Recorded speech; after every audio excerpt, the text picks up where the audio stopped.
you are so connected to them. So your worth is not determined by who stays or who leaves. I am valuable simply because I exist. Just because I'm alive, I'm a valuable treasure. I'm valuable just because I am, just because I'm here.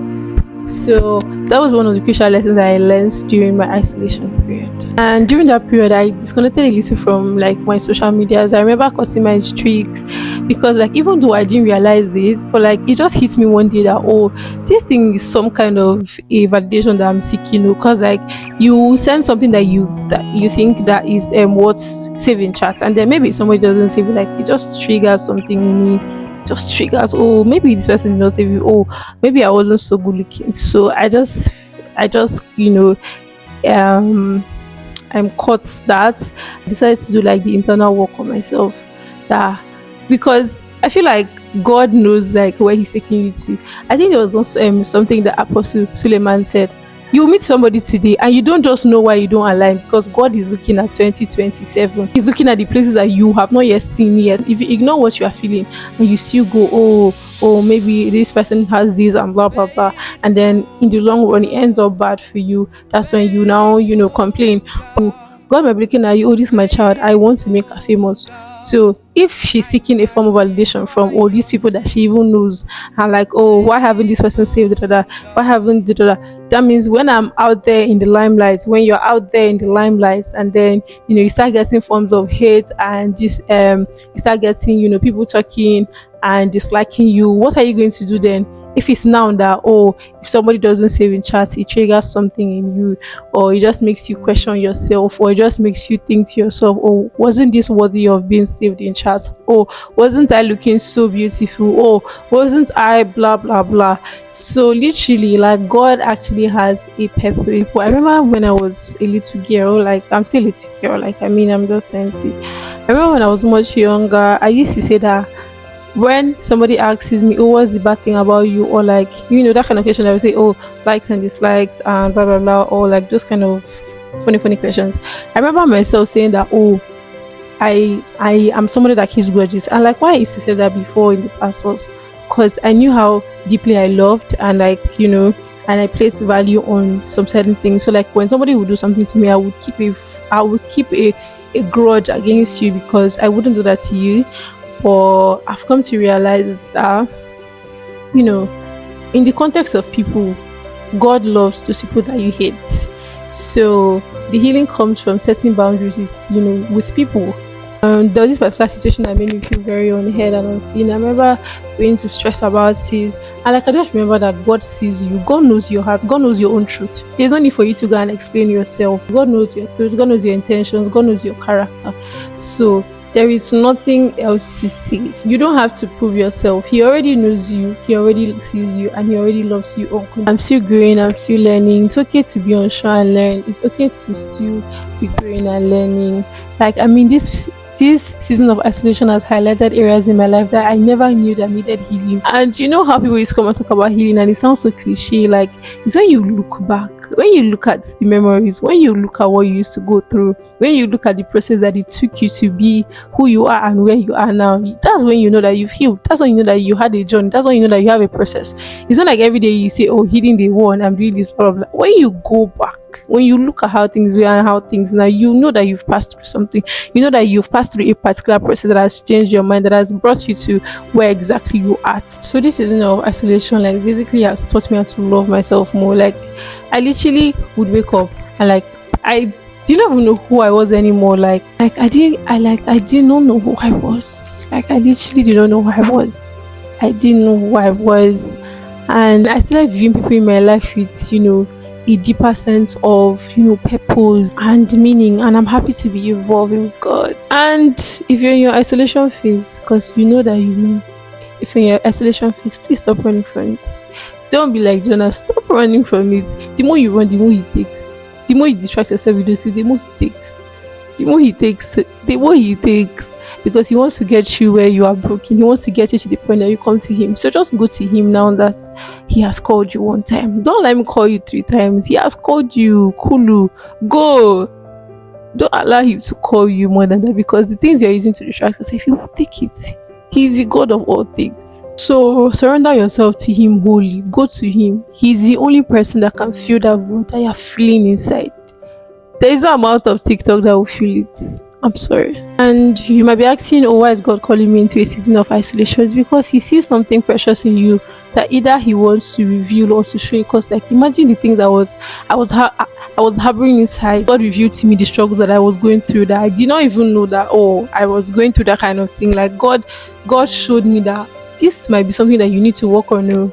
Because I feel like I was thriving in other aspects of my life, but female friendship was so hard. Like I felt like all females are bad. Like I would even say that I am not a girl's girl.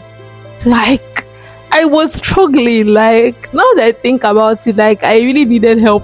I really needed help because why would somebody think that, oh, females are bad friends?